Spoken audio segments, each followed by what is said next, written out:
तत्सवितुर्वरेण्यं भर्गो देवस्य धीमहि धियो यो नः प्रचोदयात्।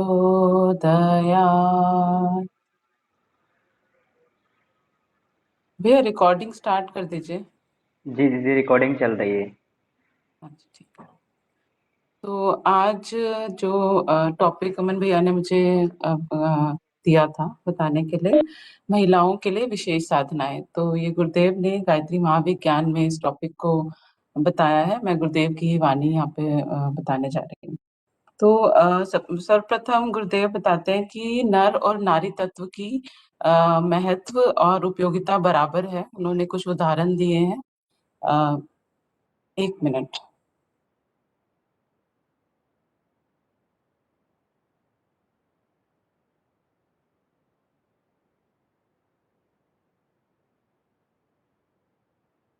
हेलो। दीदी, इसमें कुछ ये ऑडियो चला गया शायद।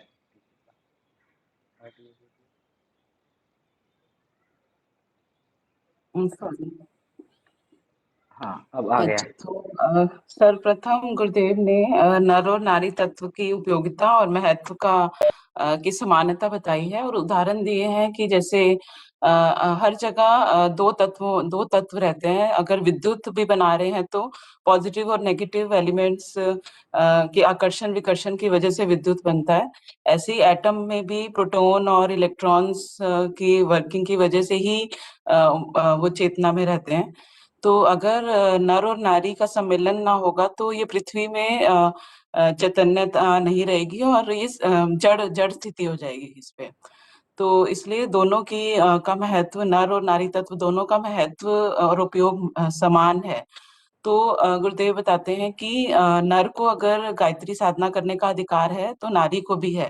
नारी को भी उतना ही अधिकार है। और जब गायत्री तो स्वयं ही स्त्रीलिंग है, तो उनके तो ये तो कोई बात नहीं है कि उनको उनकी साधना करने का स्त्रियों को अधिकार ना हो। क्योंकि कुछ लोग कहते हैं कि स्त्रियों को गायत्री साधना का अधिकार नहीं है, तो वो गुरुदेव कहते हैं कि वो भारी भूल करते हैं अगर वो ऐसा कहते हैं।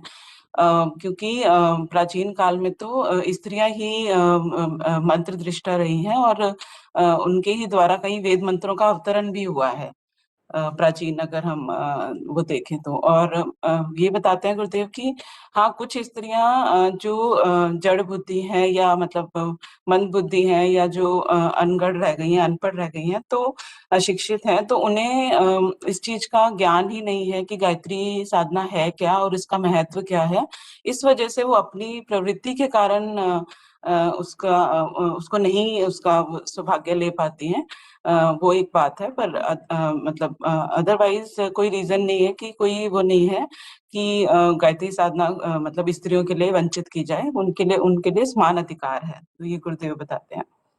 अ, तो इस जो गायत्री महाविज्ञान में जो भी साधनाएं हैं वो सब स्त्रियां कर सकती हैं। और परंतु देखा ये गया कि सधवा स्त्रियां जिन्हें घर में बहुत काम रहता है, बहुत स्त्रियों का बहुत बिजी शेड्यूल रहता है, बहुत काम रहता है, और जिनके छोटे छोटे बच्चे हैं तो उनको बार बार मल मूत्र के संपर्क में रहना पड़ता है, तो वो इतनी पवित्रता नहीं रख सकती और इतनी कठिन साधनाएं नहीं कर पाती। तो गुरुदेव ने उनके लिए बताया है कि संक्षिप्त पंचाक्षरी गायत्री मंत्र ओम भूर्भुवः स्वः से ही वो काम चला सकती हैं और मन ही मन वो उपासना करती रह सकती हैं। और स्त्रियों का जैसे रजस्वला होने के दिनों में भी उन्हें विधि पूर्वक साधना बंद रखनी चाहिए, गुरुदेव ये बोलते हैं। और कोई अनुष्ठान चल रहा हो तो उन दिनों में रोककर रज स्नान के पश्चात उसे फिर से स्टार्ट कर सकते हैं।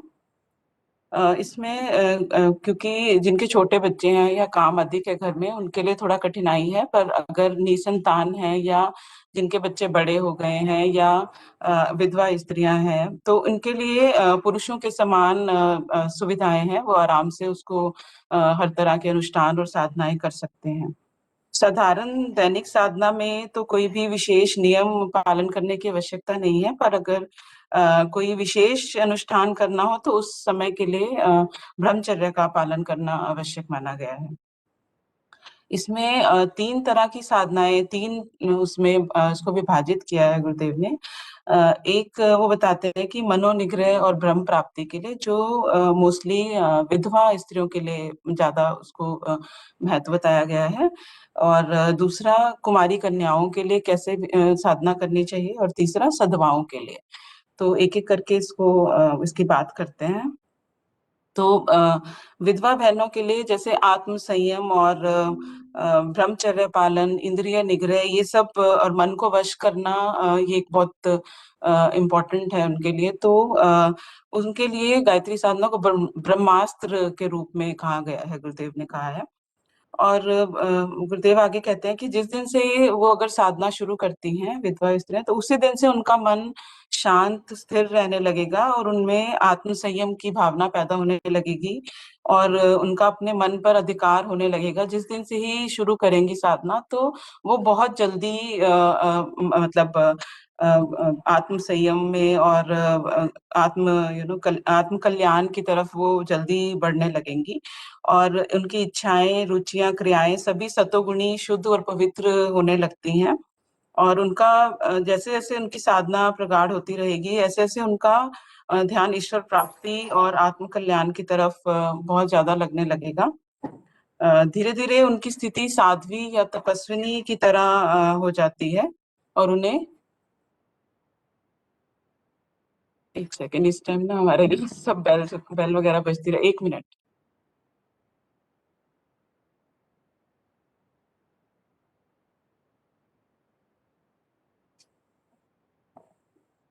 तो जैसे जैसे विधवा स्त्रियों के लिए गायत्री साधना बताई है, तो जैसे ही वो साधनाएं शुरू करती हैं, तो धीरे धीरे धीरे उनकी सारी प्रवृत्तियां सतो गुणी, और इच्छाएं, क्रियाएं सब सतोगुणी और पवित्र होने लगती हैं। और उनका बहुत बहुत ज्यादा ध्यान आत्म कल्याण की तरफ बढ़ने लगता है, और उनकी साध्वी और तपस्विनी जैसी स्थिति होने लगती है। और धीरे धीरे एक समय ऐसा भी आता है कि उन्हें आत्म कल्याण की भावना ज्यादा अच्छी लगने लगती है, उसमें आनंद आने लगता है। उसकी तुलना में सधवा रहने का सुख उन्हें तुच्छ दिखाई देने लगता है। तो ये एक विशेष साधना गुरुदेव ने विधवा स्त्रियों के लिए बताई है। और आगे गुरुदेव बताते हैं कि प्रातः काल ऐसे जल से स्नान करना चाहिए जो कि सहे हो, मतलब ज्यादा ठंडा भी ना हो, ज्यादा गर्म भी ना हो, जो कि सहे ना हो। आमतौर पर सबके लिए ऐसा ही होना ही चाहिए, बट स्त्रियों के लिए विशेष रूप से अगर वो असह्य जल से स्नान करती हैं, तो उनकी सेहत के लिए हानिकारक रहता है। और स्नान के उपरांत ही गायत्री साधना के लिए बैठना चाहिए। पास में जल भरा हुआ पात्र होना चाहिए, और तुलसी की माला और कुश का आसन बैठने के लिए गुरुदेव बताते हैं। और इसमें श्वेत वस्त्रधारी और चतुर्भुज गायत्री माता का ध्यान करना चाहिए। चार हाथों में गायत्री माता के चार हाथों में, एक में माला, एक में कमंडल, तीसरे में पुस्तक, और चौथे में कमल पुष्प लिए हुए प्रसन्न मुख से प्रोढ़ावस्था गायत्री का ध्यान करना चाहिए। और ये ध्यान बहुत ही लाभकारी, मनोनिग्रह के लिए बहुत लाभदायक है। जो श्वेत वस्त्र गायत्री माता और चतुर्भुज माता का ध्यान करते हैं, और इस मन में मन को बार बार इस ध्यान में लगाना चाहिए। और मुंह से जप इस तरह करना चाहिए कि कंठ से ध्वनि होती रहे, होंठ हिलते रहे, पर साथ बैठा हुआ इंसान भी मंत्र को सुन ना पाए। और प्रातः और सायंकाल दोनों समय इसका जाप करना चाहिए। कम से कम एक माला का जाप तो करना ही चाहिए। सुविधा अनुसार जप संख्या बढ़ाई जा सकती है, समय के अनुसार और सुविधा के अनुसार। और साथ में तपश्चर्या के जो किसी और पृष्ठ पर जो बताए गए हैं इस पुस्तक में, तपश्चर्याएं भी अगर साथ में की जाए, तो वो काफी बहुत उत्तम है। आगे गुरुदेव कुमारी कन्याओं के लिए साधनाएं बताते हैं।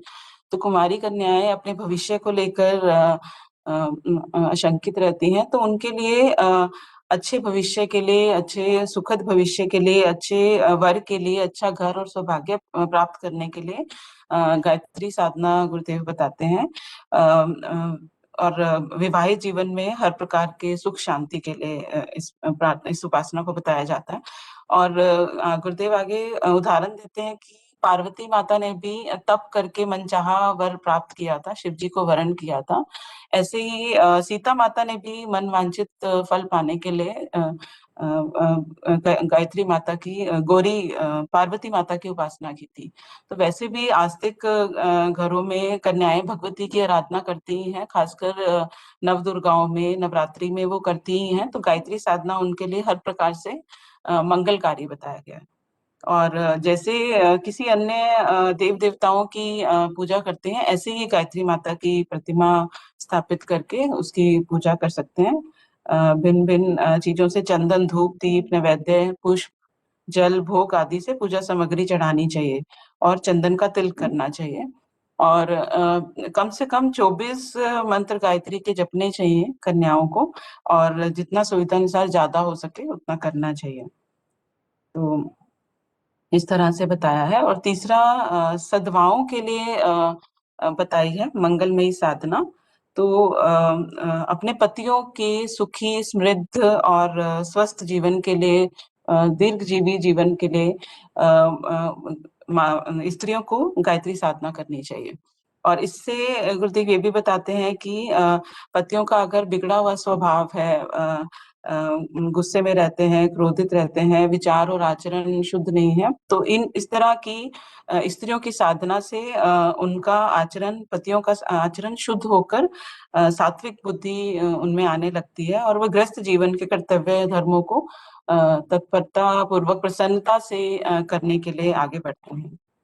और इस तरह से, इस साधना से स्त्रियों के स्वास्थ्य तथा स्वभाव में भी एक तरह का आकर्षण पैदा होता है, जिससे कि वे सभी को प्रिय लगने लगती हैं और सबका सत्कार पाती हैं। तो ये एक बहुत अच्छी साधना सद्भावों के लिए गुरुदेव बताते हैं। और इसके आगे वो कहते हैं कि अगर अपना स्वास्थ्य बिगड़ा हुआ है, या घर में किसी का भी स्वास्थ्य बिगड़ा हुआ है, या किसी भी तरह की प्रॉब्लम है, आर्थिक तंगी है, या कुछ पारिवारिक कलेश है, या कुछ भी राग आपस में मनमुटाव है, तो इस तरह के बुरे दिनों को शांत करने के लिए भी महिलाओं को गायत्री की उपासना करनी चाहिए। और आगे गुरुदेव बताते हैं कि पिता और पति के कुल दोनों के लिए ये स्त्रियां ये साधना कर सकती हैं, पर सद्भावों की साधना ज्यादा पति कुल के लिए ज्यादा लाभदायक मानी गई है।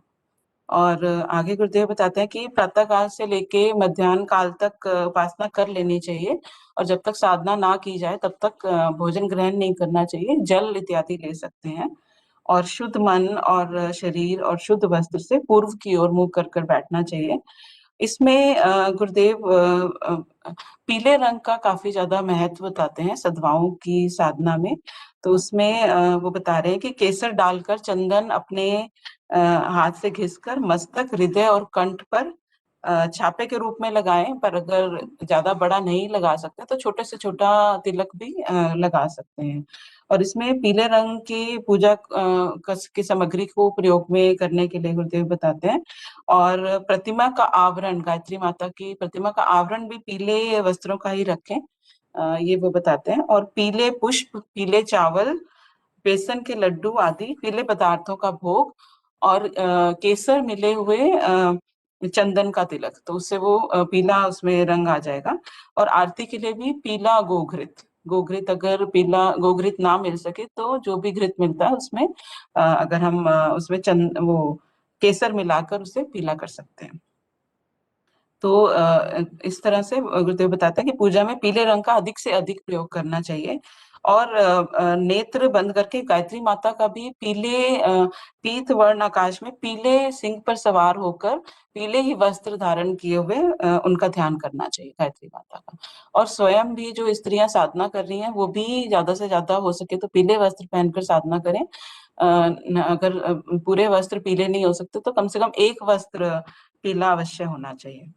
तो इस तरह से कम 24 मंत्र गायत्री के जपने चाहिए। और जब भी समय मिले मन ही मन भी गायत्री का ध्यान करते रहना चाहिए। और महीने के हर एक पूर्णमासी को व्रत रखने को गुरुदेव बताते हैं सधवा स्त्रियों के लिए। और नित्य आहार में एक चीज पीले रंग की अवश्य लें। और कभी कभी हल्दी का उपटन कर लेना भी अच्छा है। तो गुरुदेव बताते हैं कि पीले रंग का महत्व ये है कि ये दाम्पत्य जीवन को सुखी बनाने के लिए बहुत उत्तम माना गया है। तो ये 3 तरह की साधनाएं बताई हैं। आगे 2 विशेष साधनाएं गुरुदेव ने बताई हैं कि संतान सुख देने वाली उपासना।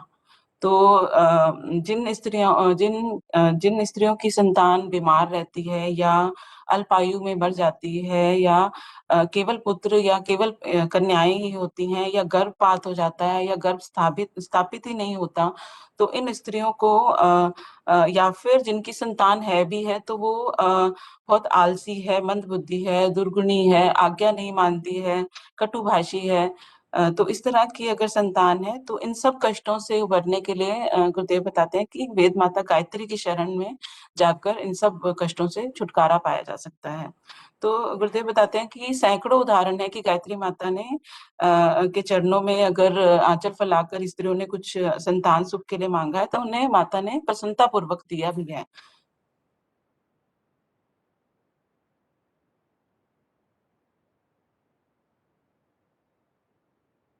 तो और माता के चरणों में तो के भंडारे तो भरे हुए हैं, वो तो उनसे तो जो मांगेंगे सब मिलता है।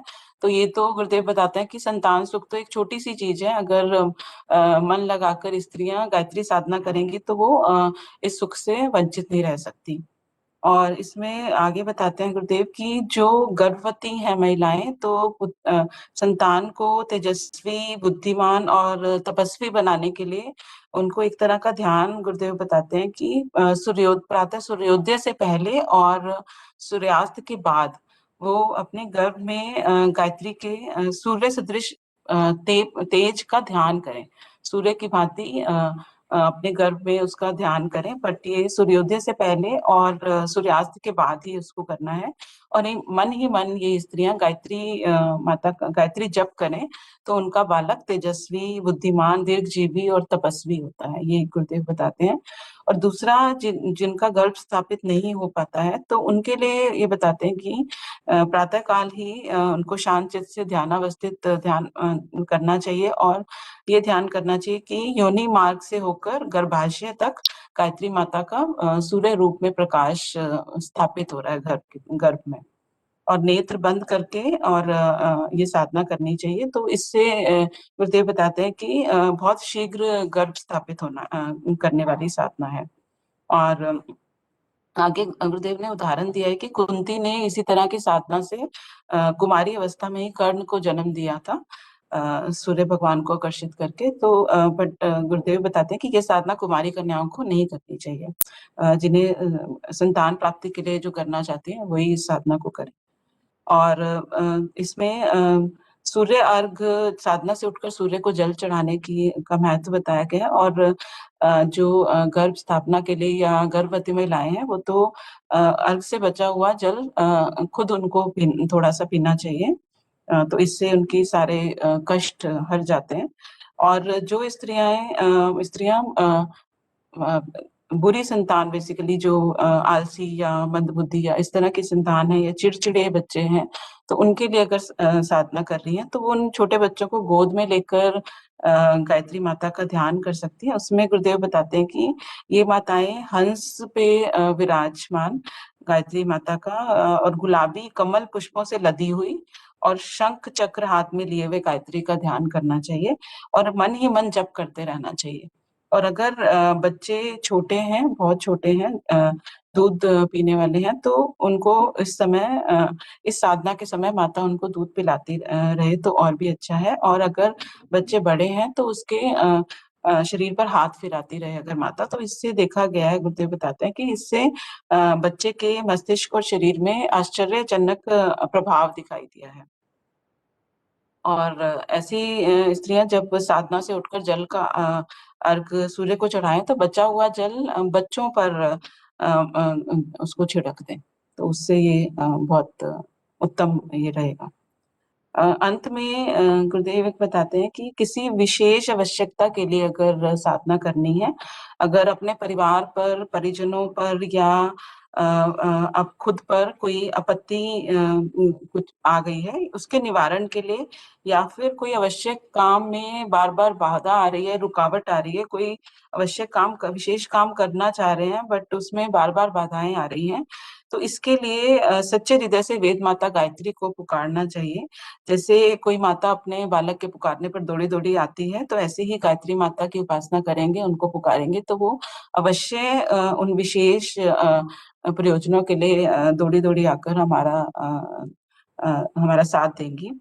तो इसमें गुरुदेव बताते हैं कि 9 दिन का लघु अनुष्ठान या 40 दिन का पूर्ण अनुष्ठान किया जा सकता है किसी विशेष प्रयोजन के लिए।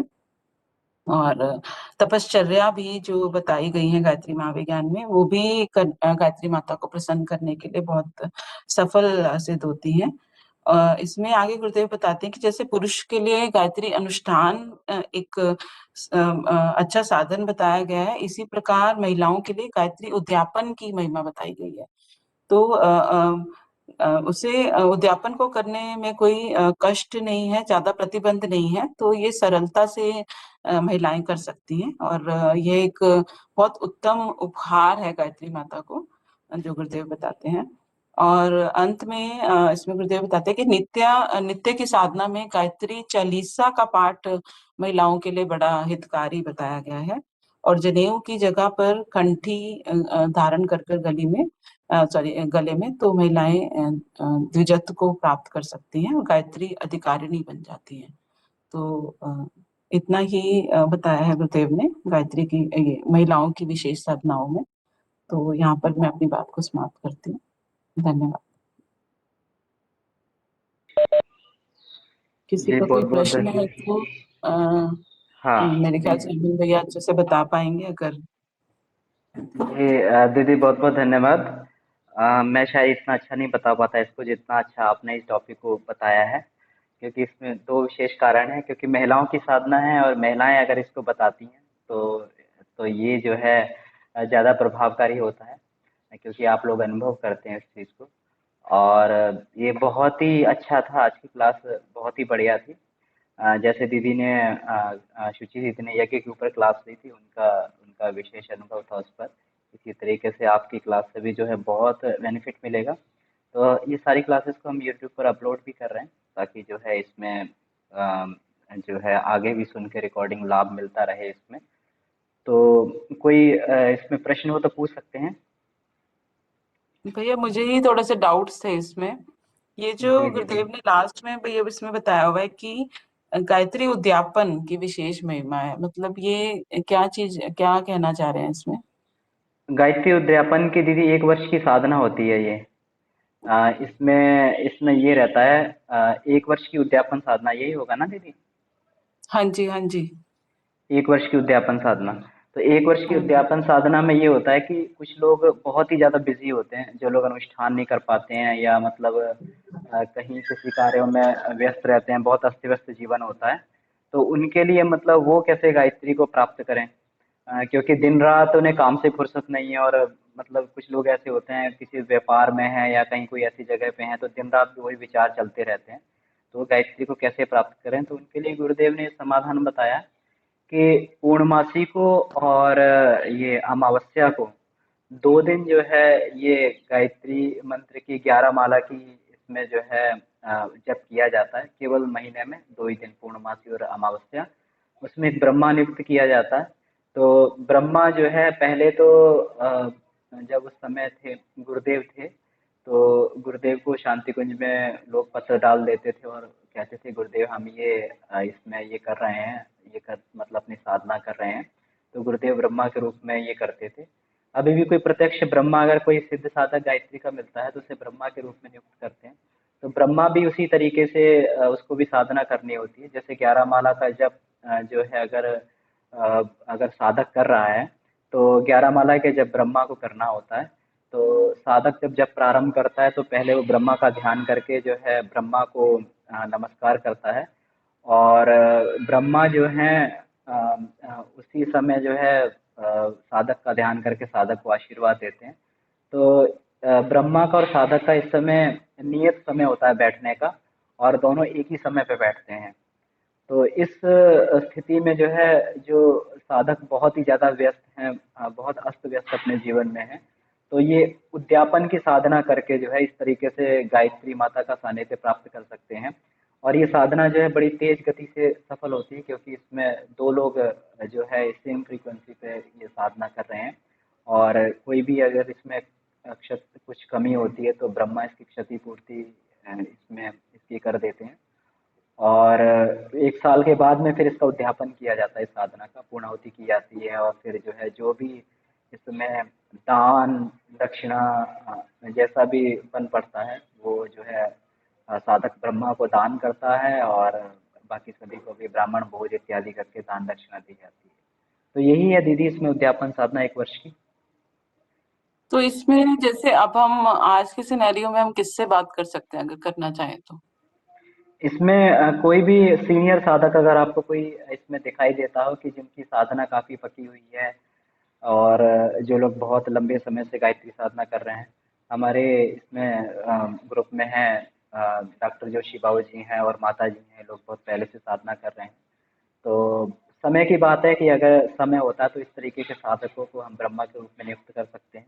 या फिर अगर ऐसे साधक उपलब्ध नहीं है तो फिर अपन गायत्री अपने गुरुदेव के सामने अपन जो है निवेदन करके गुरुदेव को ब्रह्मा नियुक्त करके अपन करते हैं। क्योंकि यज्ञ भी जब अपन करते हैं तो गुरुदेव माता जी का चित्र इसीलिए यज्ञ मंच पर रखा जाता है। उसमें उनका उद्देश्य पूजा करने का नहीं है कि उनकी पूजा की जाए। उसमें उद्देश्य ये होता है कि ब्रह्मा बहुत जरूरी होता है यज्ञ के लिए, क्योंकि जो भी त्रुटियां होती हैं फिर ब्रह्मा उसका परिमार्जन करता है। तो हम लोग तो बहुत ही साधारण साधक हैं, हमें नहीं मालूम कि संस्कृत में क्या क्या उसके उच्चारण का शब्दावली होती है, कौन कौन से छंद में उसका उच्चारण किया जाता है, कैसे किया जाता है। तो बहुत सारी त्रुटियां होती हैं, तो उसका परिमार्जन जो है ब्रह्मा करते हैं। तो ये जो है जो साधक जो है इस तरीके के साधक हैं, बाबूजी माता जी हैं हमारे बीच में, या फिर जो है और भी शुचि दीदी बहुत दिनों से साधनाएं कर रही हैं। किसी भी साधक को जो है अपन ब्रह्मा नियुक्त कर सकते हैं जिनके जिनसे लगे कि वास्तव में इन्होंने गायत्री से जीवन में कुछ प्राप्त किया है। या फिर नहीं है तो फिर गुरुदेव माता जी को ब्रह्मा रूप में मानकर अपन ये साधना कर सकते हैं जी। भैया प्रणाम। सभी लोगों को जी प्रणाम। जी दीदी प्रणाम। भैया एक थोड़ा सा 2-3 वीक से मेरे दिमाग में क्वेश्चन था, ये हो जा रहा था। मैं ये पूछ रही थी कि जैसे जब कई बार ऐसा होता है कि सुबह सुबह वाले टाइम में ध्यान आधे घंटे 45 मिनट बैठ के नहीं लग पाता है जो है, तो वो जी मिसमैनेजमेंट ही कह लीजिए, मिसमैनेजमेंट की वजह से ही। तो अगर ऐसे करती हूँ कि जैसे शाम को जब आरती के लिए बैठती हूँ तो उसके पहले अ, जप करते हुए खुद जैसे मौन मानसिक जप करते हैं, और सारे जो पांचों अपने केंद्र हैं, अन्नमय कोश, मनोमय कोश, जो गुरुदेव जिस ऑर्डर में करवाते हैं उस ऑर्डर में वहां पे प्रकाश का, भगवान सूर्य के प्रकाश का ध्यान करते हुए कैसे ध्यान कर सकती हूँ कि जितना देर लगे मेरा उतनी देर किया जाए? क्या तरीका सही है? जी दीदी बिल्कुल तरीका सही है। गुरुदेव ने एक पुस्तक लिखी है ब्रह्म वर्चस्व की ध्यान धारणा। तो उन्होंने एज इट इज जो कैसेट में बोलते हैं वो एज इट इज उन्होंने जो है इसमें पूरा बुक में लिखा हुआ है। तो कैसेट से सुन के याद कर लें, नहीं तो अपन किताब में से पढ़ के भी याद कर सकते हैं। तो जिस जिस सीक्वेंस में जिस जिस स्टेप में गुरुदेव बताते हैं तो उस स्टेप में अपन जो है बैठ के ही कर सकते हैं। और ये बिल्कुल सही तरीका है दीदी। नहीं, क्योंकि मैं अपने साथ देखती हूँ कि जैसे कई बार गुरुजी की आवाज में और 40 ऐसे लगता है बिल्कुल इतना बेचैन, गर्मी सी बेचैनी, और बिल्कुल ऐसा हो जाता है, लगता है कि अब ध्यान खत्म कर दो बिल्कुल। और ऐसी सिचुएशन में ध्यान लगता ही नहीं भैया, बिल्कुल लगता है कि ऐसे गुरुजी के साथ भी जैसे लगता है कि पता नहीं खुद ही पागल बने हुए हैं, गुरुजी को भगा रहा है। तो मुझे लगा कि एक बार आपसे पूछूं, क्योंकि शाम को और जो मैंने घड़ी टाइम से देखा है, पहले 15 मिनट बैठ पाती थी, अभी 20 मिनट, अगर कोई बहुत वैसा सा दिमाग में नहीं है तो 20 मिनट तक इसी तरीके से। तो ये मुझे पूछना था आपसे कि ये सही कर रही हूँ कि गलत कर रही हूँ। बस चुपचाप प्रकाश का ध्यान करती हूँ, उसी में कई बार बहुत आकृतियां। अच्छा, और एक चीज थी भैया कि जैसे ध्यान करते हुए पिछले 1-2 दिन से तो नहीं, इसके पहले मुझे सर्प की आकृति बहुत ज्यादा दिखती है। ये क्या ये साधना गलत डायरेक्शन में जाने का या वैसा तो साइन नहीं है? अ, इसमें दीदी ये जो है पहले तो ये वाली बात है कि आप ये कह रही थी कि जैसे मन नहीं लगता उठ के, तो ये मन की कमजोरी है, आपकी कमजोरी नहीं है ये। तो मन नहीं लग रहा है तो क्योंकि हम तो मन नहीं है, हम तो आत्मा है। तो मन नहीं लग रहा तो मन की कमजोरी है, तो उसमें कोई दिक्कत नहीं है, धीरे धीरे मन अभ्यस्त हो जाएगा तो आप लंबे समय का भी अभ्यास जो है होने लगेगा। हमें भी बहुत समस्या होती थी शुरू में, लेकिन धीरे धीरे अभ्यास बनता गया और ये होता गया। और थोड़ा थोड़ा जैसे अपना अन्नमय कोश भी प्योरीफाई होता जाता है, तो उससे भी थोड़ा सा अपने को इससे लाभ मिलता चला जाता है। तो ये बहुत सही है, आप शाम को बिल्कुल गुरुदेव की आवाज़ को ही स्मरण करके आप साधना करते रहें, तो इससे पूरा लाभ मिलेगा, फुल आउटपुट मिलेगा। दूसरा, कभी कभी हमारे संस्कार होते हैं, ये गुरुदेव ने इसमें लिखा हुआ है, साधकों के स्वप्न निरर्थक नहीं होते गायत्री महाविज्ञान में, तो आपका समाधान उसी में है। कभी कभी ऐसा होता है कि हमारे अंदर के विकार जब होते हैं, कुसंस्कार जो होते हैं, तो जब वो जाने लगते हैं, विदा होते हैं हमसे, तो वो क्या करते हैं, भयंकर आकृति दिखा के एक बार डराने के लिए आते हैं। तो आकृति कोई भी बन सकती है, वो कोई सर्प की आकृति बन सकती है, या कोई राक्षस की आकृति बन सकती है, प्रेत की आकृति बन सकती है, या फिर डरावनी जानवर की आकृति बन सकती है, किसी भी तरीके की आकृति जो है ये बन सकती है। ये इसी का प्रतीक है कि हमारे कुसंस्कार जो है विदा हो रहे हैं, और जाते जाते अपना, जैसे कहते हैं ना कि दीपक बुझने से पहले एक बार तेज लौ हो जाती है, तो इसी तरीके से हमारे कुसंस्कार भी हमें डराने का प्रयास करते हैं। अब मन जो है उसके करस्पॉन्डिंग जो है काल्पनिक चित्र गढ़ लेता है, वो किसी का भी चित्र बनाए, जिससे हमें ज़्यादा डर लगता है उसका चित्र बना सकता है, किसी तरीके का भी चित्र जो है मन बना सकता है, इसमें मन को छूट है। लेकिन इसका सीधा सीधा प्रभाव यही है कि कुसंस्कार हमसे विदा हो रहे हैं। ठीक है भाई, वही मुझे लग रहा था बार बार सर्प इतना प्रत्यक्ष ध्यान अवस्था में दिखना, पता नहीं ऐसा तो नहीं मैं गलत तरीके से कर रही नहीं, हूँ या आप क्या बिल्कुल है। सही जा रहे हैं, और ये साधना में प्रगति की चिन्ह है दीदी। हम्म।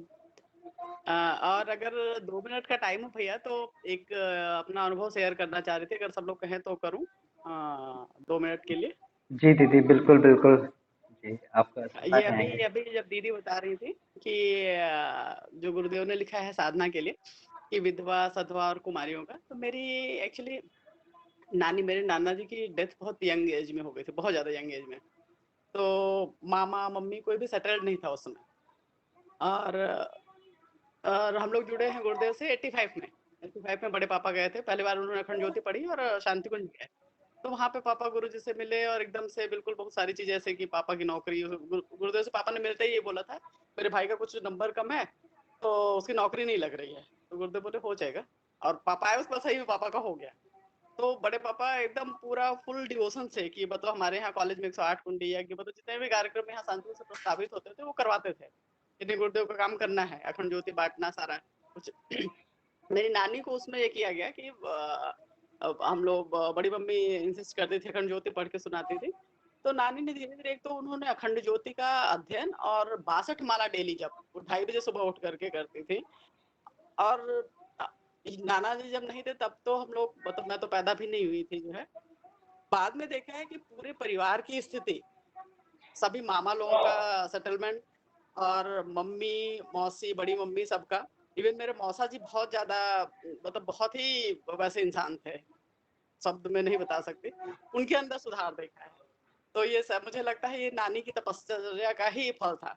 और उनका मुख ऐसे चमकता रहता था, बिल्कुल जैसे लगता था कि पता नहीं क्या उनके चेहरे में तेज है। तो मुझे यही बताना था कि हाँ, गायत्री साधना के प्रत्यक्ष ये देखा है हमने, नानी के साथ अपने देखा है। जो अभी हम लोग पढ़ रहे थे उसका एक एग्जाम्पल वही मुझे, मैं रिलेट कर पा रही थी नानी के साथ अपने कि किस तरीके से हमने इसकी प्रत्यक्ष अनुभूति की है। तो यही बताना चाह रही थी मैं सबको भैया। जी दीदी, बहुत बहुत धन्यवाद ये अनुभव बताने के लिए, आपने पूरा इस पे एकदम अनुभव बता के इसको कर दिया है। एक एक छोटी सी इस बात इसमें मैं भी शेयर करना चाहता हूँ कि इसमें एक साधन, एक बार इसमें जो है हमारे पास रिलेटिव में उनके दाम्पत्य जीवन ठीक नहीं था, शादी बिल्कुल टूटने के कगार पे आ गई थी। तो यही साधना जो है, जो अभी दीदी ने बताई थी, इसमें दाम्पत्य सुख बढ़ाने वाली साधना है, जिसमें ये उपटन करना लिखा था, पीला वस्त्र पहनना, पीला चंदन लगाना। तो ये उन्होंने किया, बृहस्पतिवार का व्रत उन्होंने चालू कर दिया, और कुछ ही दिनों के बाद में जो है उनका इतना अच्छा दाम्पत्य जीवन हो गया, बहुत ही प्रेम आपस में उनका बढ़ गया, जो दाम्पत्य जीवन जो है टूटने वाला था, तलाक के कगार पे आ गया था। तो ये निश्चित ही गुरुदेव ने लिखा है, तो साधनाएँ बहुत ही प्रभावकारी हैं, हमारे सभी के जिसमें कहीं न कहीं ज़रूर अनुभव होंगे। जी, जी। भैया हाँ इसमें भैया। मेरा एक क्वेश्चन है कि इसमें जैसे पीले वस्त्र धारण किए हुए गायत्री माता का ध्यान बता रहे हैं गुरुदेव, तो बट हमें मतलब ऐसा कहीं पे उसके मिलता नहीं है चित्र ना। मतलब मैंने एक बार पहले भी ये टॉपिक पढ़ा था, मैंने फिर कोशिश भी की थी ढूंढने की, तो यहाँ पे वो मतलब वही एक फिक्स वो लाल वस्त्र वाली जो गायत्री माता वही है, जबकि गुरुदेव तीन तरह से बताते हैं, श्वेत वस्त्र धारी करने के लिए विधवाओं के लिए, और सधवाओं के लिए पीले, और मेरे ख्याल कुमारी कन्याओं के लिए रेड होगा।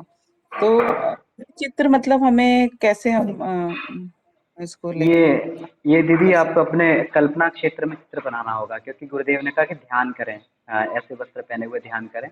तो आप आंखें बंद करके बस आपको जो है कल्पना क्षेत्र में ये चित्र बनाना होगा कि गायत्री माता ने पीले वस्त्र पहने हुए हैं, या हरे वस्त्र पहने हुए हैं, या सफ़ेद वस्त्र पहने हुए हैं।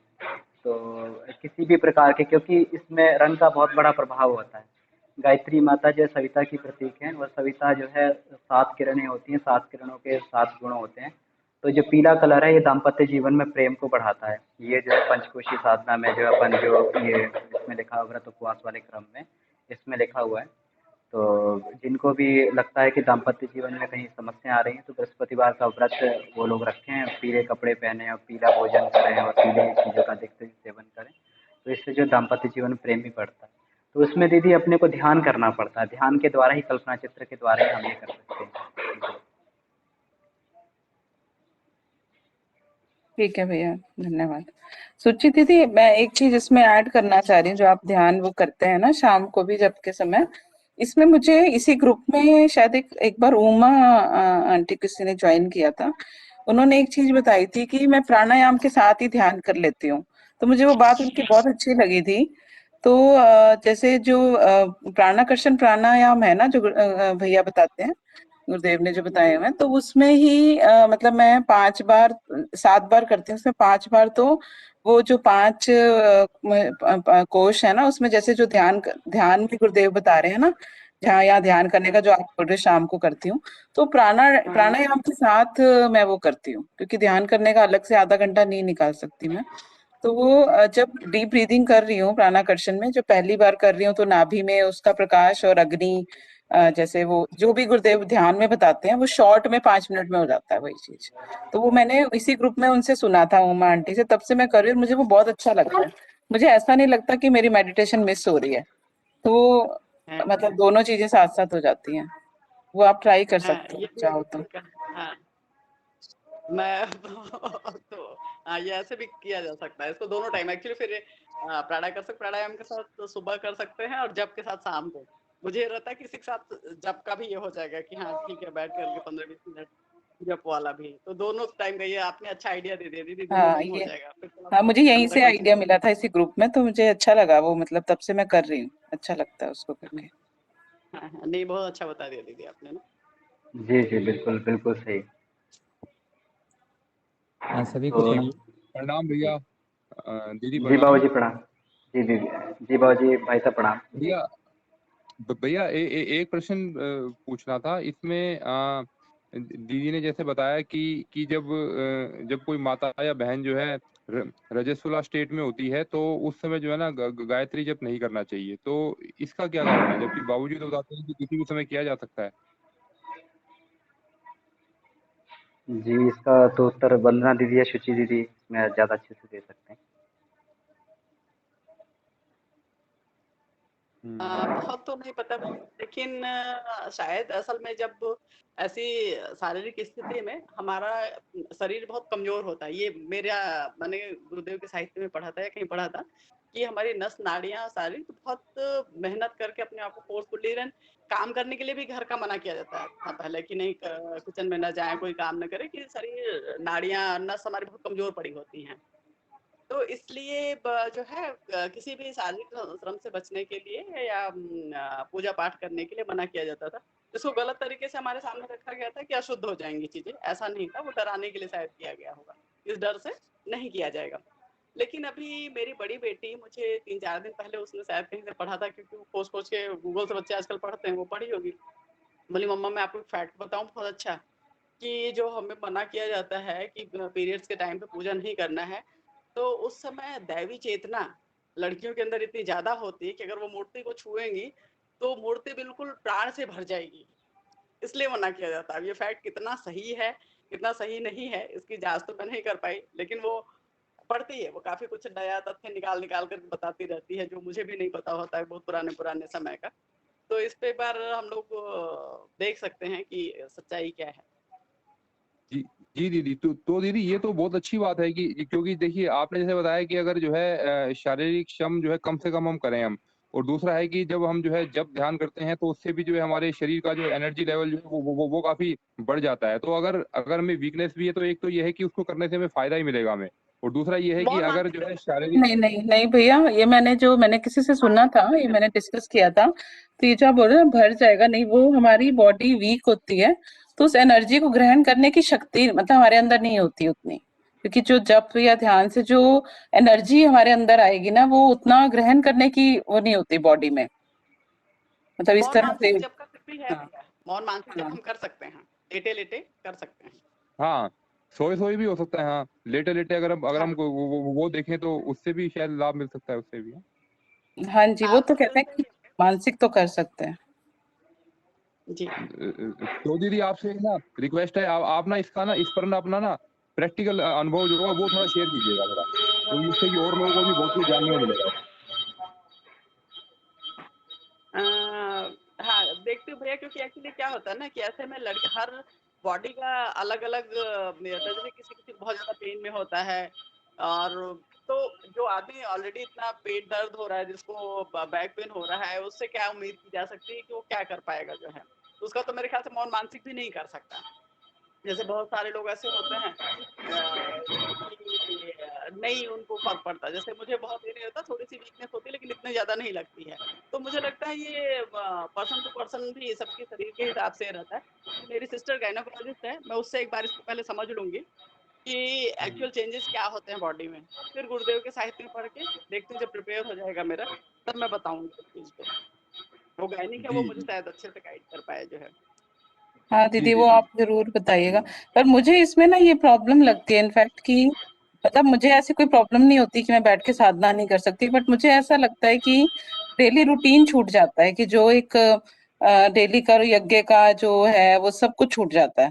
तो जो माला का जाप है, तो वो मुझे ऐसा लगता है कि वापस फिर रूटीन बनाओ, तो वो एक मुझे मतलब ऐसा नहीं कि मैं कर नहीं सकती इसलिए नहीं करती, बट नहीं करना चाहिए इसलिए नहीं करती हूँ, तो मुझे वो अच्छा फील फैक्ट गुड नहीं आता। वो एक मुझे इशू लगता है एक्चुअली। हाँ दीदी, वो है, लेकिन मुझे तो एक चीज बड़ी अच्छी लगती है कि मुझे अंदर से इतनी बेचैनी रहती है कि मेरा सब कुछ छूटा हुआ है। तो मुझे लगता है शायद ये चीज परमात्मा के और नजदीक ले जाती होगी, क्योंकि हम लोग करते रहते हैं तो रिलैक्स रहते हैं कि कर दिया अपना काम, वैसा सा। तो हुँ, जब नहीं करते तो हुँ। गिल्ट में जो रहते हैं, तो उसके बाद शायद मुझे लगता है कि जो कुछ दिन तक और मन लगता है। ये मेरी अपनी पर्सनल ये है जो है, कि और शायद भगवान के नजदीक जाने का रहता है, क्योंकि उतने दिनों तक अंदर से बहुत बेचैनी रहती है कि कुछ बहुत इंपॉर्टेंट छूट रहा है मेरा। हाँ हाँ राइट। ये मुझे प्लस पॉइंट लगता है थोड़ा सा। ठीक है, थिंक पॉजिटिव मतलब। कह सकते हैं। वैसे भी तो कहते हैं कि हाँ, मेरा सोचने का डायरेक्शन ऐसा है, भगवान जाने। लेकिन ऐसा ये चीज मुझे लगती है कि ये और गुरुदेव के पास ले जाती है शायद हमें। नहीं जी, ठीक है, दीदी, अच्छा आपने बताया बहुत आपने। अच्छा बताया। हाँ बहुत अच्छा बताया आपने। आपने अपना अनुभव भी बताया और इतना अच्छे से आपने रिप्रेज़ेंट किया। इ इसमें जैसे ये प्रश्न मैंने इसलिए भी पूछा था क्योंकि ना आदरणीय बाबूजी हमें कहते हैं कि जो है इस सृष्टि में जो है कुछ भी अशुभ नहीं है। शुभ-अशुभ के चक्कर में ना बहुत सी चीज़ें हमसे छूट जाती हैं हमसे। तो जब सब कुछ हम्म शुभ ही शुभ है, सब कुछ परमात्मा की बनाई हुई सृष्टि है और सब कुछ शुभ ही शुभ है यहाँ पर, तो हमें हम्म सब कुछ शुभ मान कर के अगर हमको इस पॉजिटिव एटीट्यूड से करेंगे तो हमें लगता है कि हमें जो है ना ज़्यादा आगे बढ़ने में ज़्यादा हेल्प मिलेगी। हम्म जी। बिल्कुल भैया, क्योंकि मेरे यहाँ जब 108 कुंडी यज्ञ था, हम लोग बहुत छोटे थे, तो बड़ी मम्मी ने मेरी मना कर दिया था यज्ञ में वो करने के लिए। तो जो डॉक्टर ओपी शर्मा ये लोग आए थे, तो उन्होंने मना किया। उन्होंने कहा ऐसा मत करिए, क्योंकि गुरुदेव ने इन सारी चीजों को नहीं वो दिया। बोला कि नेचर है, प्रकृति है, प्रकृति अपना काम करना बंद कर देगी तो सृष्टि रुक जाएगी। इसलिए इसके लिए कुछ वहम पाल के मत रखिए। तो गुरुदेव के हिसाब से कि अगर आपकी शरीर अलाउ करती है तो आप कर सकते हैं, लेकिन चूंकि बचपन से इतना भर दिया जाता है कि नहीं करना नहीं करना है, तो हम उस चीज से अपने आप को कितना निकाल पाते हैं, ये हमारे ऊपर डिपेंड करता है कि हम किस लेवल पे हैं। शांतिवन से मना कर दिया था। डॉक्टर ओपी शर्मा आए हुए थे उस समय, उनकी टोली थी। उन्होंने कहा था कि ऐसा कुछ नहीं है, गुरुदेव ने कहा है ये नेचर है और नेचर के साथ ही चलना चाहिए हम लोग को। जी। भैया रिकॉर्डिंग बंद कर दीजिए एक बार। जी दीदी।